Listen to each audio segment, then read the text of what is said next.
Posto quello che ha dichiarato il segretario Salvini, Sì.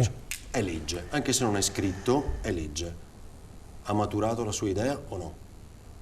Per quanto riguarda L'eventuale candidatura a segreteria regionale, cioè nazionale? Se andiamo avanti così, credo che sarà una scelta obbligata. Cosa intende per se andiamo avanti così? Cioè, io sto ai fatti. Noi in 3 anni siamo passati dal 34 al 7%. Abbiamo avuto un tracollo di consenso alle ultime politiche e abbiamo avuto un risultato drammatico Verona e Padova.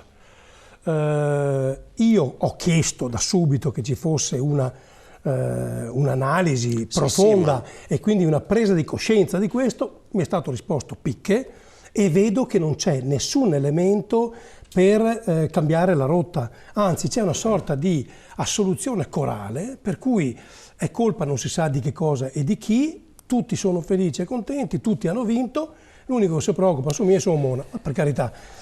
Io se mi candido lo faccio per troppo amore e per il Veneto e per la Lega. Amo troppo questo partito per vederlo decrescere ancora. Abbiamo già perso tanto, insomma qualcosa per invertire la rotta andrebbe fatto. Cosa dice su questa manovra? Vostra, condivido con Bonnet il fatto che è una manovra di fatto blindata.